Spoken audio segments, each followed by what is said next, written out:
पूरे देश में इस बात की चर्चा हो रही है कि क्या मोहम्मद अली जौहर यूनिवर्सिटी के भवनों पर योगी सरकार का बुलडोजर चल जाएगा।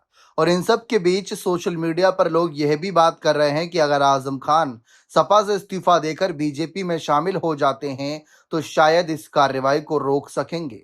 दरअसल पूरा मामला यह है कि जौहर यूनिवर्सिटी के 38 इमारतों को गिराने के आदेश हाल ही में सामने आए थे। अल्टीमेटम भी कुछ दिनों का दिया हुआ था, लेकिन फिलहाल इस पर अंतरिम रोक यानी स्टे मिल चुकी है, यानी मामला अभी कानूनी प्रक्रिया में है। दूसरी तरफ अखिलेश यादव अभी तक इस मामले को लेकर खुलकर रामपुर नहीं आए, यानी कि बयानबाजी तो कर रहे हैं अलग अलग जगहों से। रामपुर नहीं आए या यूं कहें कि मोहम्मद अली जौहर यूनिवर्सिटी नहीं आए बचाने के लिए, ताकि ये लगे कि वह बुलडोजर कार्रवाई से पहले सामने ही खड़े थे और योगी सरकार को खुली चुनौती दे रहे थे।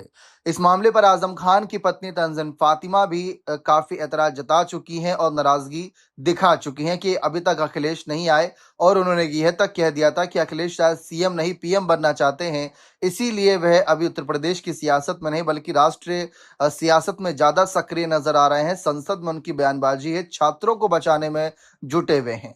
अब मामला ये निकलकर सामने आया, लोगों ने कहा कि जब भी ऐसी कोई बड़ी किसी विपक्षी नेता के खिलाफ कार्रवाई होनी होती है और उससे पहले अगर वह बीजेपी में शामिल हो जाए तो वह कार्रवाई से बच जाता है। तो लोग उनसे ये तक सोशल मीडिया पर कहते नजर आ रहे हैं कि मोहम्मद अली जौहर यूनिवर्सिटी को अगर कोई बचा सकता है तो वह है आजम खान। वह बीजेपी में शामिल हो जाए और उसके बाद हो सकता है कि इस कार्रवाई पर कोई बड़ा फैसला आ जाए जो इस यूनिवर्सिटी को बचाने का फैसला हो। अब इस मुद्दे पर बहुत ज्यादा गहराई से चर्चा हो रही है, लेकिन देखिए ये सिर्फ एक कोरी अफवाह कहा जा सकता है या लोगों की इच्छाएं या फिर मुंगेरी लाल के हसीन सपने की आजम खान समाजवादी पार्टी से इस्तीफा देकर बीजेपी में चले जाएं।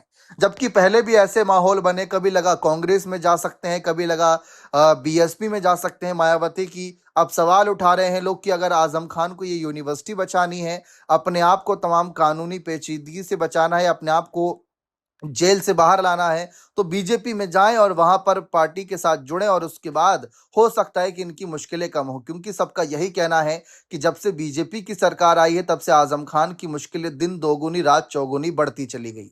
और दूसरी तरफ अखिलेश यादव ने भी कितना सपोर्ट किया है ये आप देख सकते हैं, यानी कि जिस तरीके से छात्रों के आंदोलन को लेकर मुद्दा बनाया, अगर जौहर यूनिवर्सिटी को लेकर भी वैसा कोई आंदोलन होता, वैसी कोई चर्चा होती तो शायद माहौल अलग होता। लेकिन ऐसा कुछ नजर नहीं आया क्योंकि ये कानूनी मामला है, इसमें कोर्ट तक ये मामला गया हुआ है और कानूनी फैसले आने हैं। सरकार के हाथ में कितना है कितना नहीं आप जानते हैं इस पूरे मामले में। लेकिन फिलहाल लोग यही चर्चा कर रहे हैं कि अगर ये भवनों को बचाना है तो आजम जाएं बीजेपी में, सपा छोड़ दें।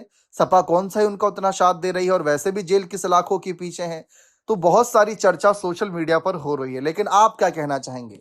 आजम खान ने तो देखिए अपनी ईमानदारी, अपनी बिल्कुल जो कट्टरता है वो समाजवादी पार्टी के साथ दिखाई, जबकि वो पिछले कई समय से जेल में हैं। उसके बावजूद वह टस से मस नहीं हुए। सपा से इस्तीफे के बारे में उनका एक भी स्टेटमेंट सामने नहीं आया। अब दूसरी तरफ बीजेपी में शामिल होने की तमाम अफवाहें, इस पर आप क्या कहेंगे? अपने राय कमेंट सेक्शन में अवश्य रखिएगा।